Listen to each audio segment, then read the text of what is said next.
What's up, everybody? We are back. John Delarose here, the leading Hispanic voice in science fiction, coming at you with another review. Yesterday was SpiderMan Day. Yes, it's actually a thing. I didn't realize it was a thing. But I saw the hashtag, saw people posting about Spider-Man and all that.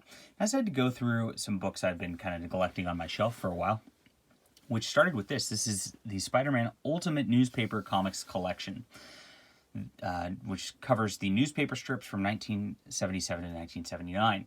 Now, there are 2 or 3 different collections of this material, and one of them is a paperback. I think there's even a hardcover that's more of a standard size comic. This is actually formatted widthwise so that you actually get the newspaper strips a little better in a newspaper format. So I prefer these. The other ones are a little easier to find. They don't go as far in the other ones either. This goes through volume 5 right now, which covers up through 1986. I believe the other volumes only cover up to 1982 or 1983 in other printings of this also. So these are the preferred ones. However, they are getting very hard to find. I believe volumes 1, 2, and 3 can be really tricky to find at decent prices. So if you can get them, get them. My number 1 is actually pretty beat, unfortunately. I got a pretty beat up copy when I got it off of eBay, and that is a bummer, but that's what happens when you go to eBay.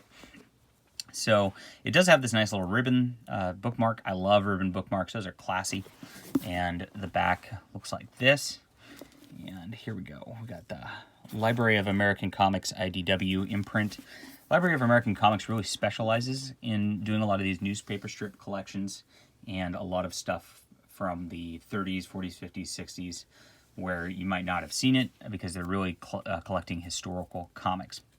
Now, this is no different, and it opens up really wide, wider than my phone can go, so it's going to be interesting to try to show you this. But the newspaper strips really has its own continuity, and they basically, Stan Lee, this is late 1970s, and he's got his empire at this point, and he's the spokesman for Marvel, and you know, he's a big-time celebrity and somebody who doesn't have time for monthly comics anymore. And so he decides to go back and do Spider-Man in newspaper strip because it's just a few panels a day. Now, where Stan Lee is, notorious, I guess notorious is the word, for using the Marvel method, which is he gives a brief synopsis, the artist kind of fills out everything themselves, and then he comes over and does dialogue on top of it. For the newspaper strips, he actually laid out panel by panel in his scripting. So this is truly Stan Lee doing a lot more work than he did on a lot of those Marvel comics when he was writing all of them. So that makes it interesting from this perspective. The next perspective is that John Romita Sr. actually does all of the art in this volume. So this goes back to the days where right after Ditko left, and we have Romita art with Lee scripting. Now, you do have to get used to the way that these read, because this is going to be your Monday and Tuesday, Wednesday, Thursday, Friday, Saturday, and then on Sunday, you'll get your full color, longer page, and you get your little comics page on Sundays. So this is how it was formatted, and you got to, when you read them, you got to remember that it is formatted like that. So a lot of dialogue gets repeated several times to let you remind you of what's going on and to let new readers know what's going on so that they can come in. And so it reads a little slower. At some point, you kind of start to notice the dialogue beats as you're reading these newspaper strips, and you can kind of skip over the stuff that, or skim over the stuff that is just repeats of what's going before. And it reads a lot faster and a lot better as a comic once you kind of get in the mindset and train your brain to do that. Very different. And so what's great is it actually shows what days these were from. So you can actually, you can read this if you feel like it as a, like, I'm going to start here one day, Monday, Tuesday, Wednesday, Thursday, Friday, and just read one strip per day if you want to. And act like it's an actual newspaper itself. I mean, that's one way to do it. I didn't do that. I just read through it. But I paused for a while, and this is where I started to beat the bindings actually come apart here. I'm very, very sad about this. Might have to replace this book. But it really goes through just like classic style Spider-Man adventures. It opens up with a Dr. Doom one where Dr. Doom is coming to the United Nations and kind of tricking everybody into his new world order of Dr. Doom, and Spider-Man's the only person who can fix it.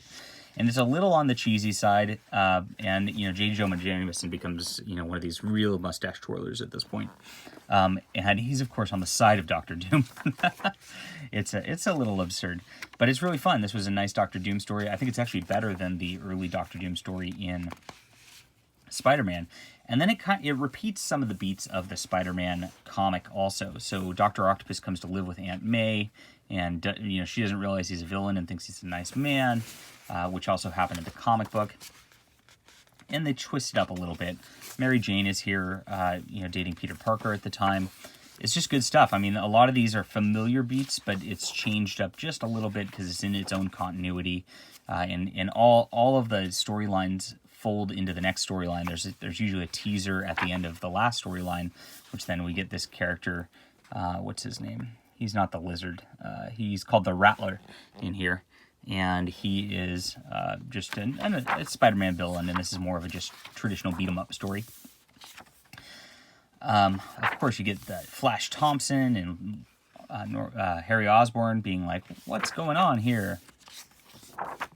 Why is Peter always ditching us?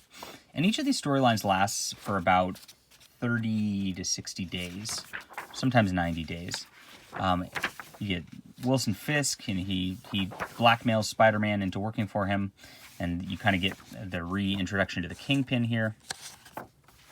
Spider-Man's harassing an election on behalf of him, and then eventually he breaks free, of course, of the Kingpin's thoughts. I just love the John Romita art, though. You get, what's nice about the black and white is you really get to see that, you know, his pure art and just, you know, his pure inks and just how it works when it's just him, and his figures are just phenomenal. John Romita is, oof, you hear that crackling. Not good. Not good on the binding. Now, I don't know that the binding itself is bad, because I got this in beat condition. The other ones I actually got in newer condition, so I'll see when I get to those, you know, what the quality is on this. The paper quality is pretty nice. It's nice, thick. It's not newspapery at all, so it's a good way to get this presented in here. And they're just like one-off Spider-Man adventures.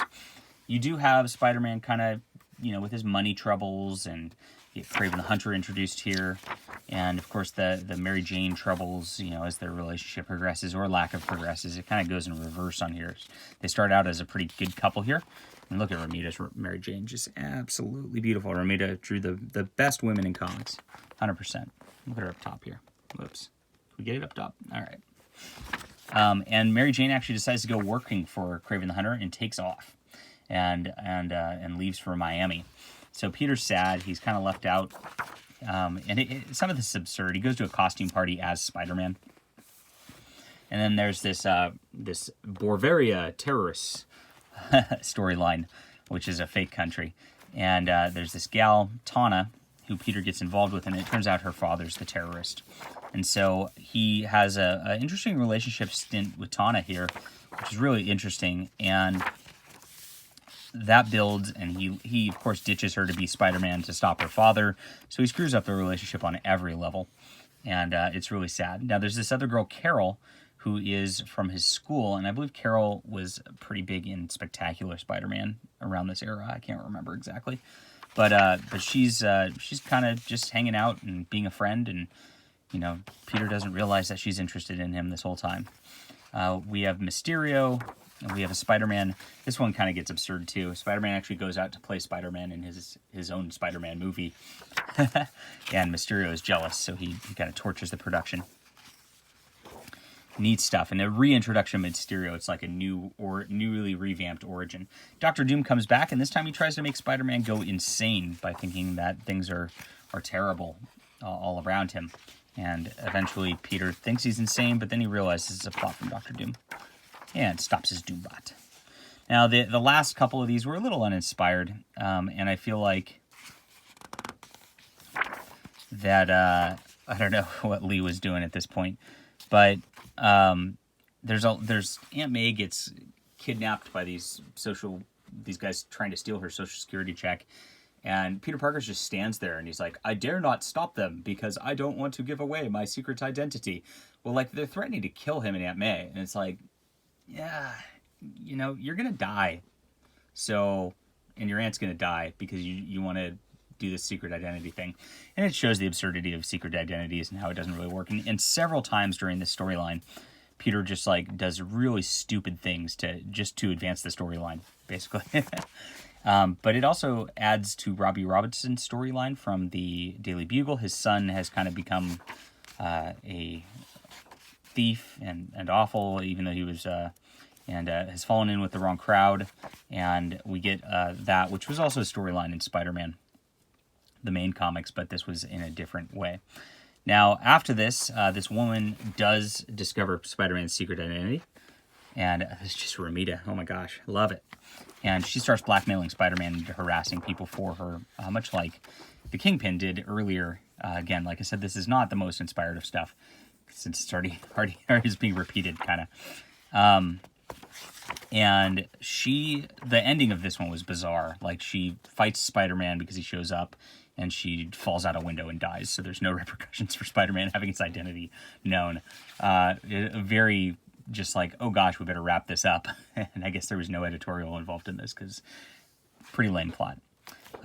Harry Osborn and Flash start a nightclub after this, and Peter, ends up in that, and they end up getting blackmailed by these mafia type of guys as the Kingpin's in the background threatening to return. And eventually, and Spider-Man just stands by most of the time, again, just for the service of the plot getting thicker, and not wanting to reveal his secret identity, quote. So that trope kind of gets annoying and doesn't make a lot of sense in a lot of this context. And of course, they capture him and just leave his mask on, even though he's been doing that this entire time.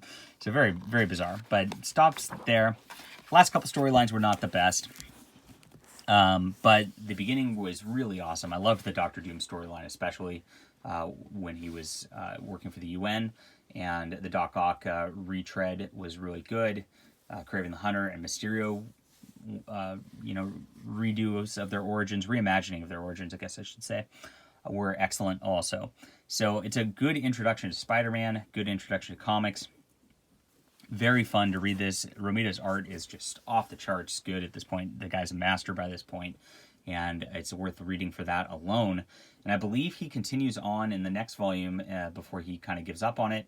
And actually, Stan's brother, Larry Lieber, takes over at some point, who did a lot of the early Marvel comics when they were short stories. So I look forward to reading those also. Interesting collection, interesting sort of redo of Spider-Man that's different. You don't really get a lot of those like Gwen Stacy references and other modernisms in here. It feels like the old comics again, and that is reason to read it alone. So some retreads, some interesting news stories, some not so great stuff at the end. But this is what we got. It's cool, and love the art. I would say overall, 8 out of 10. This is neat stuff, and you don't get to read this. This is very rare sort of stuff to read. I hope they continue it. I believe the comic strip went all the way to like 2006 or 2012 or something like that. So there's a lot more material to collect, and none of it's been collected anywhere. So we've got a lot, but this is good stuff, and kudos to the Library of American Comics. I do love the way that these editions are put together. I mean, very strong, even though there's a beat copy again. I got very strong hardcover, very strong paper, got the ribbon, just classy stuff. Makes it feel like you're in a literary experience. All right, hit that like and subscribe button. Let me know what you think of this, and I'll be back soon, guys.